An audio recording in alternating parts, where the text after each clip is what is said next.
کیا کریں, پیرنٹس کہتے ہیں ہم نے یہ بھی تو کہنا ہے نا, ان کے لیے یہ بھی بھلائی کا کام ہے کہ پڑھیں, آپ اچھا بنیں, آپ کے اندر طور طریقے آپ کو آنے چاہیے, سوسائٹی میں کس طرح مینرزم آپ کو سکھانا ہے. بہت اچھی بات آپ نے کی. کس طرح سے میں کوشش کروں گا کہ کوئی 10 چیزیں پیرنٹس کے لیے آج میں لایا ہوں کہ اس ایج کے بچوں کو 10 بڑے زندگی میں مسائل ہیں. ٹھیک ہے, برائے مہربانی ان مسائل کے اوپر بیٹھ کر بچے کے ساتھ گفتگو فرما لیں. جو پہلا بچوں کا, اور یہ میں جو بات کر رہا ہوں یہ پاکستان میں اور 121 دیگر ممالک میں ریسرچ ہو چکی ہے کہ خاص طور پہ جب سے یہ فلم آئی ہے ٹین ایجرز کے حوالے سے, آپ کو پتا یو کے کی, جس نے بہت ہی مطلب ورلڈ میں ایک پیدا کیا ہے, اس کے بعد بہت ریسرچز ہوئی ہیں کہ ٹین ایجر کے ایشو کے ہیں. پہلا ایشو والدین کی ناراضی. بچہ اس بات سے اتنا ڈرتا ہے پوری ورلڈ میں کہ میرے پیرنٹس ناراض نہ ہو جائیں. پہلے بچے کو یقین دلائیے کہ بیٹے آپ ہماری اولاد ہیں, ہم آپ سے ناراض نہیں ہوتے. کسی بات کو سمجھانے کا مطلب آپ کی بہتری ہے, آپ سے ناراض ہو کر سائڈ پہ کمیونیکیشن توڑنا نہیں ہے. نمبر 2, بچوں کی سب سے بڑا مسئلہ ہے ان کی تعلیمی ناکامی. بچوں کے نمبر کم آ جاتے ہیں, بچوں کی پوزیشن نہیں آتی, اس پر پیرنٹس کو جب ڈانٹتے ہیں تو بچے کے لیے بہت بڑا خوف ہے. تیسرا, بچے کے اندر آپ نے خوف ختم کرنا ہے کہ جو اس کے دوستوں سے تعلقات ہیں اس پر پیرنٹس ہر وقت ڈانٹتے رہتے ہیں. ٹھیک ہے, آوارہ گھر آ جاتے ہیں, تمہیں فون کرتے ہیں, تم ان کے پاس جاتے کیوں ہو, ہر وقت ان کو دوستوں کے حوالے سے. بھی آپ کو اگر پرابلم ہے تو آپ دوستوں سے مل لیں, اگر آپ کو لگتا ہے ٹھیک ہے تو بار بار ان کو دوستوں کے تانے نہ دیں. چوتھا پرابلم ہے جسمانی تبدیلیاں. یہ ٹین ایج ایک ایسی ہے جس کی ہارمونل چینجز آ رہی ہوتی ہیں. کتنے پیرنٹس ہیں جو اپنی بیٹی یا بیٹے کے ساتھ بیٹھ کر ان ہارمونل چینجز, جسمانی تبدیلیوں پر بات کرتے ہیں تاکہ بچے کے اندر جو ایک ہیجان برپا اس کو روکا جا سکے. نمبر 5, ذہنی دباؤ اور اداسی. ہر وقت آپ ذہنی طور پر دباؤ کا شکار رکھتے ہیں. تمہارے ابو نہ آ جائیں یہ کر دیں گے, تمہارے ابو آگے میں ان کو بتاؤں گی, تمہارے ابو تمہیں چھوڑیں گے نہیں آج.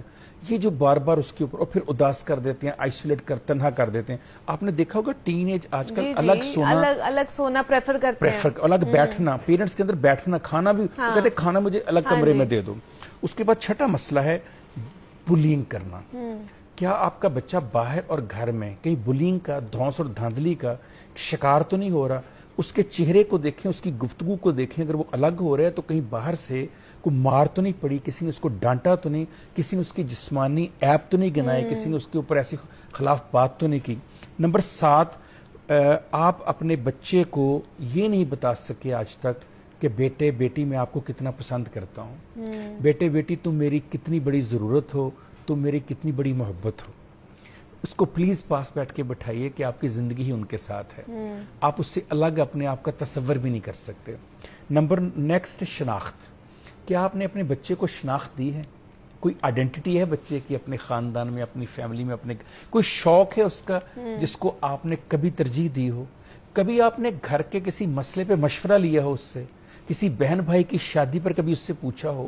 کبھی گھر بنانے میں, گھر کی آزائش کرنے میں, کبھی کھانا بنانے میں اس کی چوائس کو بھی آپ نے, تو پلیز اس کو شناخت دے, اس سے لگے کہ میری بھی ضرورت ہے, میں بھی اہمیت ہے. اس کے بعد معاشی دباؤ, اور پھر لوگوں کی باتیں, لوگ کیا کہیں گے. یہ جو ہمارا ایک ایشو ہے, لوگ کیا, بھی میری اولاد ہے نا تو مجھے اس کو سیف کرنا ہے. لوگ کون ہوتے ہیں؟ Other is hell. دوسرے تو جہنم ہے اگر میری اولاد کے بارے میں کوئی ایسی بات کرتے ہیں. اگر مجھے کوئی گلہ ہے, شکایت ہے, تو میں اپنی اولاد سے خود بات کر کے ٹھیک کر لوں گا. دوسرے کون ہوتے ہیں مجھے بتانے والے؟ یہ کہنا وہ فلاں کہہ رہا تھا تمہارے بچے ٹھیک, وہ فلاں تمہاری بڑی شکایت ہے. ہر وقت بچے کو دوسروں سے, وہ پھر بچہ ان دوسروں سے الگ ہو جاتا ہے, آئسولیٹ ہو جاتا ہے. اور آخری بات ہے, بچوں کو پلیز مستقبل کے بارے میں ٹرائی کیجیے. اچھا, ہر بچی کو ایک ہی بات کہتے ہیں پیرنٹس, جب پرائے گھر جائے گی پتہ چل جائے گا. آپ نے پہلے دن سے اس کے ذہن میں ڈال دیا وہ پرایا گھر ہے, اپنا گھر ہی نہیں ہے. اور پھر آپ نے یہ بھی ڈرا دیا کہ ساس سسر ماں باپ نہیں بن سکتے. تو ایسے بچے, ایسے ٹین ایجرز کل ذہن میں کیا لے کر دوسرے گھر جائیں گے؟ اور ہر بیٹے کو آپ کہتے ہیں ہم نے تو وقت گزار لیا, تمہاری آئے گی تمہیں پتہ چلے گا.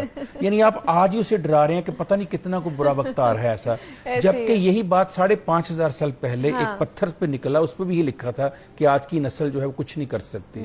5,500 سال گزر گئے ہیں, مجھے تو آج تک یہ نہیں پتا چلا پرانی نسل نے کیا کر دیا, وہ کون سا ایسا تیر مار دیا جو نئی نسل سے نہیں ہو. سو یہ کمپیرزن کرنا چھوڑ دیں. مولا علی کا ایک بہت خوبصورت کال ہے, پلیز اس کو کہیں دلوں میں بٹھا لیجئے. آپ نے نہج البلاغہ میں فرمایا اپنے بچوں کی پرورش اپنے دور کے حساب سے نہ کرو, آنے والے دور کے حساب سے کرو. یہ جو میں اپنی زندگی گزار چکا ہوں 70s 80s 90s کی,